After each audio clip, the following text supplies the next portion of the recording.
Mon téléphone a-t-il un impact sur ma santé? Souvenez-vous de l'iPhone 12. Je suis sûr que tu t'es déjà posé cette question. Et tu sais quoi? J'ai des réponses pour toi. Poil au doigt.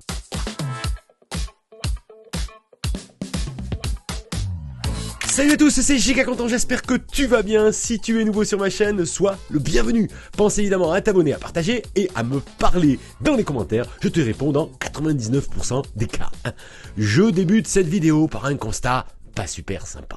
Le champ électromagnétique produit par les téléphones portables sont classés par le Centre international de recherche pour le cancer dans la catégorie des cancérigènes possibles pour l'homme. Ouais. Ça commence fort, Giga. Mais attention, j'insiste sur un mot dans cette phrase, les amis. C'est le mot « possible ». Bon, on est rassuré, enfin presque. Des études sont toujours en cours. Malheureusement, on en saura plus avec le temps. Avec le temps va, tout s'en va. Bon, ça va pas parler à beaucoup d'entre vous. Mais bref, souvenez-vous, il n'y a pas si longtemps, l'iPhone 12 fut interdit en France pour des raisons liées aux émissions d'ondes. Apple a résolu le problème, bien sûr, rapidement, mais ça m'a mis la puce à l'oreille. Je me suis dit, Giga, ça pourrait faire une vidéo originale. Allez, du coup, on est en droit de se poser la question que j'ai choisie pour le titre de cette vidéo. Mon iPhone ou mon téléphone est-il dangereux pour la santé? Pour ma santé à moi, en fait. Je me suis donc renseigné sur le sujet, histoire de ne pas mourir idiot et surtout pas trop vite. Bref, les chiffres sont clairs et nets, le smartphone est partout. Aujourd'hui, il y a 7,7 milliards d'abonnés à une ligne mobile dans le monde, selon l'OMS, Organisation mondiale de la santé, je vous le rappelle. Soit aussi plus de 8,5 milliards de smartphones en circulation sur la planète. Ça fait plus de smartphones que d'êtres humains. Ça fait beaucoup de joujoux et ça fait beaucoup d'ondes électromagnétiques, 3G, 4G, 5G, Wi-Fi, bref. Il faut bien le reconnaître, on se doute bien que toutes ces ondes qui circulent mais que l'on ne voit pas partout autour de nous, ils sont forcément un peu nocives. La question bien sûr c'est de savoir dans quelle proportion et aussi comment s'en préserver. Il y a une solution radicale, c'est d'arrêter tous les objets connectés sur tous les smartphones. Je ne suis pas sûr que ça soit la solution. Ce serait se couper un peu du monde réel quand même. Même si l'exercice peut être vraiment intéressant sur un week-end ou juste une journée pour voir ce que ça fait. Imagine. Bon, je reviendrai sur ça plus tard. Bon, revenons aux effets de ces ondes sur notre santé. Selon l'Agence nationale de sécurité sanitaire, la NSES, je la cite, certains éléments d'expertise bien que limités mettent en évidence des effets biologiques sur l'activité cérébrale en cas d'exposition à un niveau de DAS supérieur à 2 watts par kilogramme. DAS, en fait, c'est débit d'absorption spécifique, les amis. C'est la norme, on va dire. Mais pour vous rassurer quand même, je continue la citation. Ils ne permettent pas de conclure, donc ces chiffres, à l'existence ou non d'effets sur d'autres fonctions biologiques. Donc en gros, c'est sur le cerveau, mais on ne sait pas si ça provoque des problèmes ailleurs. Voilà.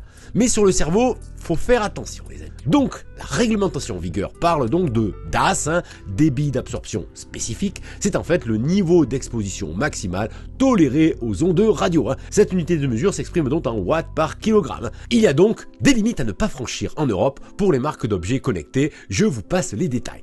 La DAS tronc, la DAS tête, la DAS membre, etc. Ce qu'il faut retenir, c'est que nos smartphones sont soumis à cette limite dite légale.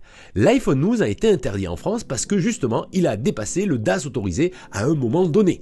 Apple a réglé le problème avec une mise à jour d'iOS 17.1. Rassurez-vous, surtout ceux qui possèdent un iPhone 12. Ma femme possède un iPhone 12, donc je me suis un peu renseigné. Donc vérifiez bien votre mise à jour, les amis, tout va bien. Alors, que peut-on faire pour se protéger de toutes ces ondes sans pour autant jeter son smartphone? Voici quelques conseils validés par la NSES, donc, histoire d'éviter que notre cerveau parte en fumée. Le premier conseil, c'est tout simplement d'utiliser un kit oreillette ou un kit piéton pendant les appels téléphoniques. C'est simple, on évite une exposition aux ondes radio quand on éloigne physiquement le smartphone de son corps et particulièrement de la tête. Cette simple pratique permet de diminuer l'exposition aux ondes de notre téléphone de presque 400 fois. Ça, c'est important quand même. Il est aussi conseillé d'éloigner le smartphone du bas-ventre et même du ventre, encore plus évidemment pour les femmes enceintes. Donc, les poches, c'est pas forcément une bonne idée, les amis. Mince, je mets toujours mon iPhone dans ma poche. Va falloir que je sente ça. Autre conseil pas évident, celui-là, je suis sûr que vous ne le connaissez pas. Téléphonez de préférence dans les zones où la réception est bonne, où votre signal est au max. Bah ouais. Et oui, le smartphone ajuste automatiquement la puissance d'émission en fonction du signal reçu par l'opérateur. Plus votre signal est bon, 4 ou 5 bars sur votre smartphone, moins votre téléphone émet des ondes radio, et donc moins c'est nocif. Donc il est moins polluant, moins nocif pour votre cerveau. Parfois il suffit de se déplacer de quelques mètres pour obtenir un meilleur signal. Ça vaut le coup de jouer le jeu. Allez, je suis sûr que vous écoutez de la musique avec votre smartphone. Moi, c'est mon cas. Évitez d'écouter la musique à fond pendant une longue durée de temps. Ben non, c'est pas bon pour les tympans. Je sais, ça n'a pas de rapport, mais si quand même. On parle de santé dans cette vidéo. Bien sûr, si vous portez un implant électronique quelconque, pacemaker, pompe à insuline par exemple, il faut éloigner votre téléphone d'au moins 15 cm de cet implant. S'il est placé à droite de votre tête, par exemple, utilisez votre smartphone du côté gauche.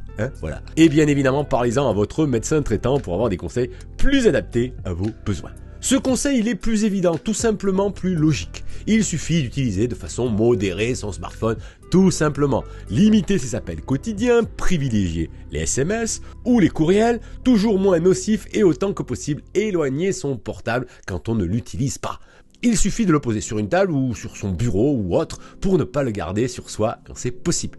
Si vous avez un iPhone, utilisez aussi le mode concentration qui vous permettra de dégager du temps off connect dans la journée. C'est assez efficace. Et puis, comme je vous en ai parlé dans cette vidéo, tentez la journée sans portable. Le week-end par exemple. Cela vous fera du bien sur le plan physique, éloigner les ondes néfastes, mais aussi du bien sur le plan mental. Connecté oui, mais au monde qui nous entoure. Ça pourrait faire un bon sujet de vidéo ça, une expérience à partager ensemble. Dites-moi d'ailleurs dans les commentaires si ça vous branche que l'on fasse l'expérience ensemble. Bien sûr, on pèse le pour et le contre, on fait bien attention, mais bien sûr, on va pas jeter son smartphone, on va pas s'en séparer pour ces questions d'ondes, mais quand même, il faut y réfléchir. Je pense que cette vidéo, elle est quand même assez utile finalement, puisque ne serait-ce que prendre conscience que notre smartphone, émet des ondes qui peuvent être néfastes à terme, je trouve que ça vaut le coup. Ne serait-ce que pour ça, cette vidéo, je suis content de l'avoir fait. Giga content. Et voilà pour cette vidéo dédiée aux ondes radio. J'espère que vous avez aimé ce type de vidéo plus générale, moins actu. Dites-moi d'ailleurs dans les commentaires si c'est le cas. Je vous mets des liens sur le sujet dans la description si vous voulez en savoir plus. Prenez soin de vous, résistez quand même à la nouveauté. À demain ou à plus tard. Salut!